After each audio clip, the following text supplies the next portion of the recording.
تو اس بچی نے ہاتھ جوڑ دیے اور اس نے کہا خدا کے لیے مجھے چھوڑ دو. وہ بدک کر باہر آ گیا, ڈر کر گھبرا کر باہر آ گیا. ساتھیوں تم بڑی جلدی آ جائے. کہنے لگا یار بس دل نہیں کیا, اور میں تم سے بھی کہتا ہوں کہ کوئی آج اس لڑکی کے پاس آ جائے. لے آپ مجھے لے آئے یا شادی باری آئی تو ان کو سنو منع کرنا ہے؟ نہیں, ہم نے جانا ہی جانا ہے. میں نے کہا نہ رہو, آج جو آج اس لڑکی کے پاس جائے گا نا میرے ہاتھ تو بچے گا نہیں. کہا نہیں ہم نے جانا. میں نے کہا بھائی دیکھو میں اکیلا ہوں, تم تین ہو, میں تم پر بھاری نہیں پڑ سکتا, لیکن اگر کوئی گیا تو مجھے اپنی جان کی پرواہ نہیں, میں اس کی جان لے دوں گا. ایک آدمی اس نے آؤ دیکھا نہ تھا, جھٹ لڑکی کے کمرے میں گیا, پیچھے سے یہ بھی داخل اور اس نے مارا خنجر اور اس کو وہیں مار دیا اس کو.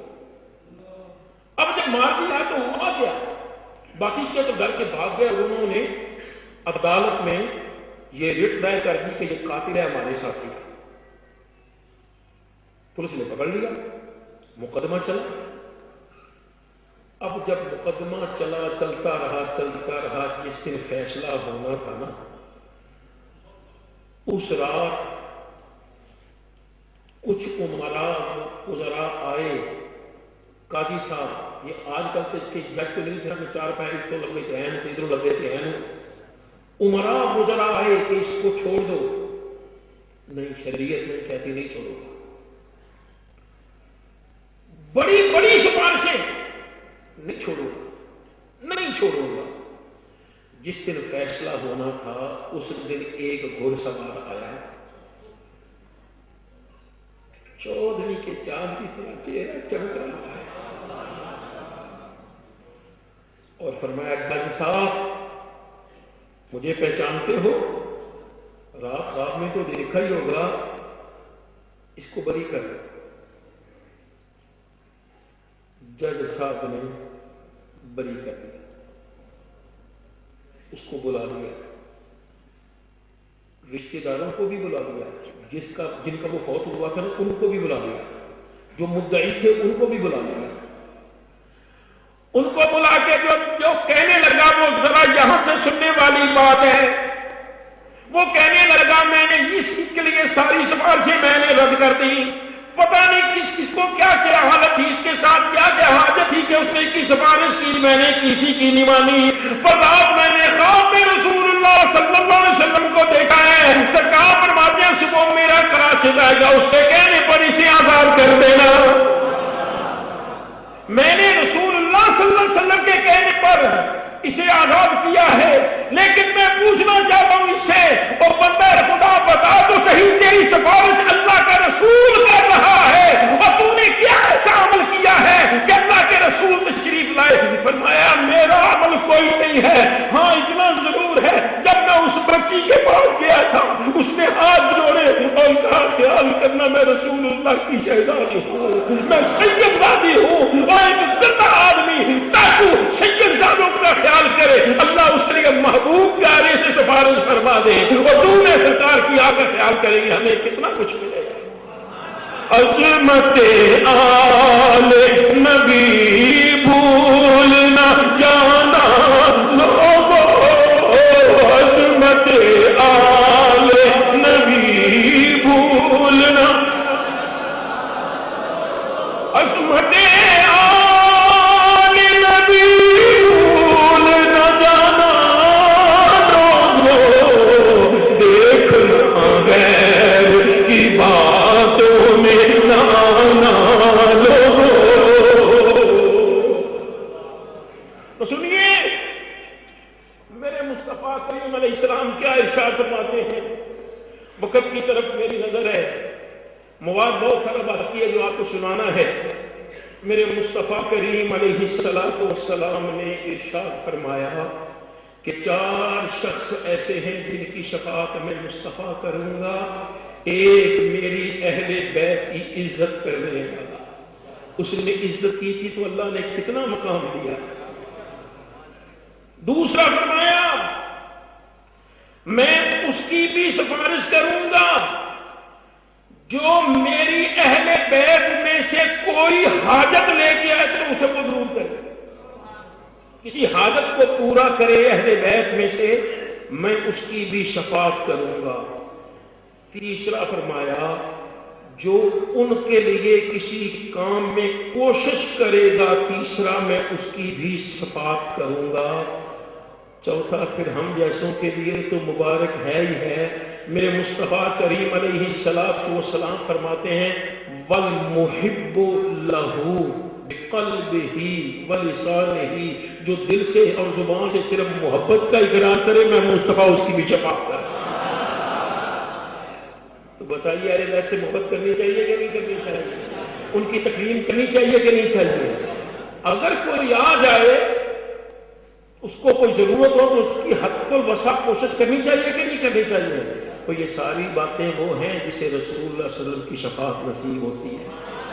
وہ میاں شیر محمد صاحب رحمۃ اللہ تعالیٰ علیہ آپ کی عادت و بات آتی، سید کا بڑا احترام کرتے تھے، ایک دوسری قوم کا، چھوٹی قوم کا سوچ میں پڑ گیا کہ یار میں سید بن کے جاؤں گا تو بہت کچھ مجھے معلوم دولت ملے گا۔ آخر ایک جگہ کبھی کہتا بن کے جاؤں سید، کبھی کہتا نہ بن کے جاؤں۔ آخر ایک جگہ درخت تھا اس کے نیچے نے پکا فیصلہ کر لیا کہ میں اب سید بن کے ہی جاؤں گا۔ آ گیا جی، جیسے ہی آ گیا تو آپ ہمارے لو جی شاہ صاحب آ گئے، شاہ صاحب آ گئے، شاہ صاحب آ گئے۔ وہ سلسلہ اس کی خدمت وغیرہ کی، آتے ہوئے کچھ نقد بھی پیش کیا۔ جب جانے کا میں شاہی تو الوداع نہ کریں، اب لے کے چلے جہاں اس نے نیت کی تھی نا سید بنوں گا، جب وہاں آئے نا تو آپ نے فرمایا میاں صاحب نے شاہ جی اتوں کسی شراب بڑے سی تھی تو میں چھڑ چلا۔ تو بھلے کوئی جھوٹا آدمی ہو لیکن ہمیں سادات سمجھ کر عزت کرنی ہے، سادات سمجھ کر ان کی خدمت کرنی ہے۔ اللہ تعالیٰ ہماری خدمت بھی قبول فرمائے، اللہ ہمیں ان سے محبت بھی نصیب فرمائے۔ اب سنیے محبت کرنے والوں کو ملتا کیا ہے۔ یہ جو میں حدیثیں پڑھنے لگا ہوں یہ تفسیر روح البیان میں بھی موجود ہے، تفسیر کبیر میں بھی موجود ہے اور کچھ سوائے کے موقع میں بھی موجود ہے۔ نبی کریم علیہ السلام نے ارشاد فرمایا من مات علی حب آل محمد مات مؤمنا، تو نبی کریم علیہ السلام کی اہل بیت کی محبت میں مرے گا وہ یقیناً مومن مرے گا۔ اور میرے آقا کیا فرماتے ہیں یا بلال قم فاذن، اے بلال کھڑا ہو جا اعلان کر دے جنت میں مومن کے علاوہ کوئی دوسرا جا سکتا۔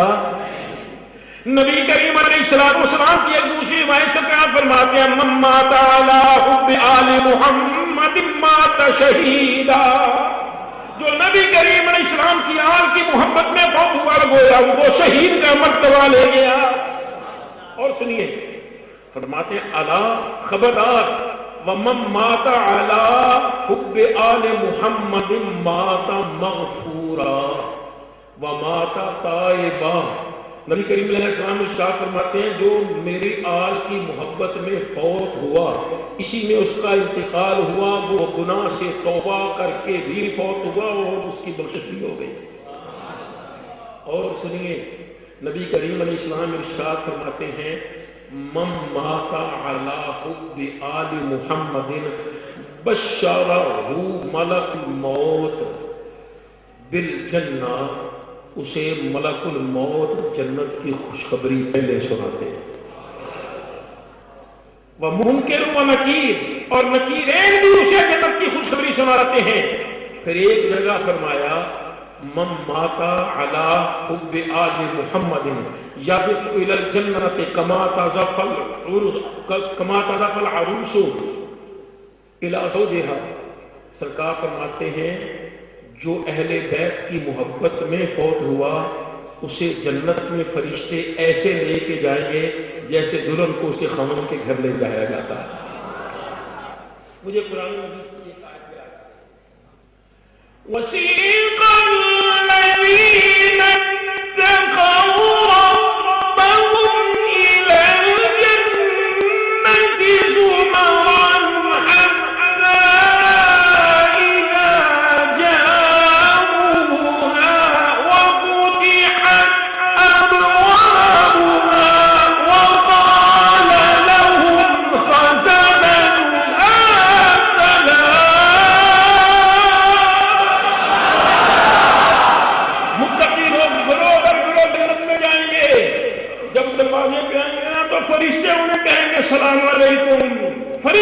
کا استقبال کریں گے تو جو حب اہل آل محمد میں جائے گا، اہل بیت محمد مصطفیٰ صلی اللہ علیہ وسلم کی محبت میں جائے گا، اللہ اس پر کتنے انعامات فرمائے گا۔ اور سنیے